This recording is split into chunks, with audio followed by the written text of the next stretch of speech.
Assalamualaikum Ibu. Salam. Benar ini dengan Bu Ima. Ya. Perkenalkan dengan saya perawat Detika. Nah, sesuai keperawatan pagi ini Ibu akan diberikan pendidikan kesehatan tentang kontrasepsi IUD atau spiral.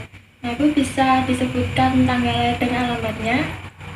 Tanggal 4 Februari tahun 1983. Alamatnya Bu? Alamatnya Cedes. Tujuannya nanti agar Ibu mengetahui kontrasepsi IUD itu seperti apa dan kontraindikasi, indikasi dan efek sampingnya itu seperti apa. Nah, apakah Ibu bersedia? Bersedia. Bisa dimulai sekarang ya Bu?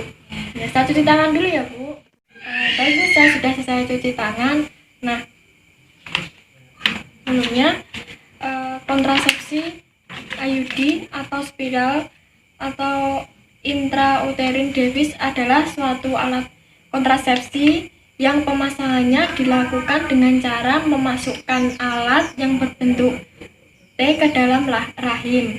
Nah, KB spiral ini merupakan alat kontrasepsi yang efektif dan aman. Nah, jenis-jenis KB spiral atau IUD itu ada 3. Yang pertama, KB spiral inner, yang kedua KB spiral yang mengandung tembaga, yang ketiga KB spiral yang mengandung hormon progesteron.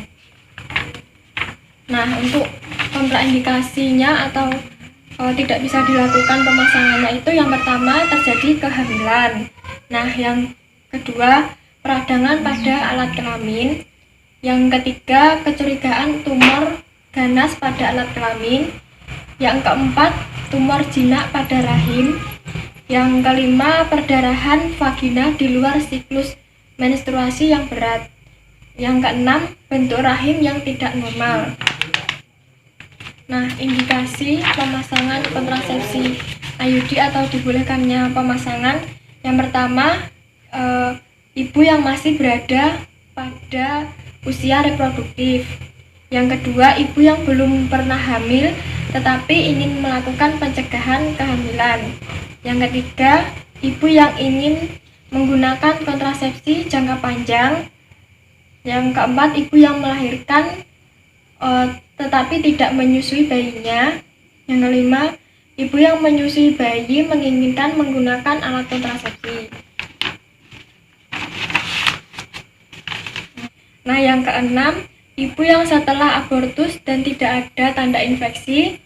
Yang ketujuh, ibu yang tidak menghendaki metode hormonal. Yang kedelapan, ibu yang tidak nyaman untuk mengingat meminum pil KB ya Bu. Nah, kelebihan dari pemasangan atau KB IUD sendiri adalah yang pertama, keefektifannya itu segera setelah dilakukan pemasangan. Yang kedua, mempunyai manfaat jangka panjang bisa sampai 10 tahun dan tidak perlu diganti. Yang ketiga, sangat efektif karena tidak harus mengingat-ingat seperti minum pil KB ya Bu. Nah, yang keempat, tidak mempengaruhi terhadap kualitas dan volume ASI jika ibu masih menyusui.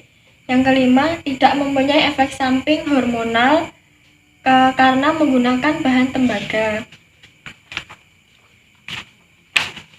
Yang keenam, tidak memiliki interaksi dengan obat-obatan. Yang ketujuh, dapat langsung dipasang segera setelah melahirkan. Yang kedelapan, dapat digunakan sampai menopause atau 1 tahun atau lebih setelah haid terakhir. Kekurangannya sendiri yang pertama, memerlukan prosedur medis termasuk pemeriksaan pelvis.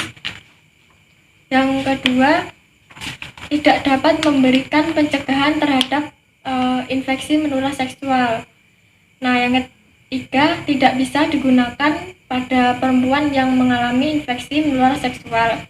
Yang keempat, tidak baik digunakan pada perempuan yang sering berganti pasangan. Yang kelima, tidak dapat melakukan pelepasan KB spiral sendiri. Yang keenam, harus memeriksa posisi benang KB spiral dari waktu ke waktu. Nah, efek sampingnya sendiri dari pemasangannya ini adalah yang pertama, perubahan pada siklus menstruasi. yang lebih lama dan banyak. Yang kedua, saat menstruasi bisa lebih sakit. Yang ketiga, kadang-kadang terdapat perdarahan sedikit di luar siklus menstruasi. Nah, untuk pemasangan dan pelepasannya itu hanya bisa dilakukan oleh tenaga kesehatan seperti dokter atau bidan ya Bu. Nah, KB ini bisa dipasang 48 jam setelah melahirkan. Jika terlambat, biasanya dokter menyarankan memasangkan setelah 6-8 minggu setelah persalinan. Nah, setelah pemasangan ini, ibu nanti disarankan 1 minggu atau 1 bulan setelahnya pemasangan bisa melakukan pemeriksaan untuk melihat apakah IUD ini di dalam rahim terpasang dengan benar. Nah, Bapak Ibu, saya sudah selesai menjelaskan. Apakah ada pertanyaan? Ya, untuk melakukan kontrol apa hanya satu minggu setelah pemasangan saja? Nah, untuk kontrol itu nanti setelah 1 minggu atau 1 bulan misalnya ibu baru kontrol, nah nanti setiap tahunnya ibu bisa kontrol lagi untuk mengetahui posisi IUD-nya itu bergeser atau tidak. Nah, sudah jelas Bu? Ya, terima kasih. Baik, tadi saya menjelaskan bagaimana Bu setelah dijelaskan Lebih mengerti tentang KBID ini. ya baik. Di sini saya sudah selesai memberikan bimbingan kesehatan tentang kontrasepsi IUD atau spiral. Kalau begitu saya mau permisi dulu ya Bu ya Bu. Terima kasih ya Bu atas waktunya. Assalamualaikum.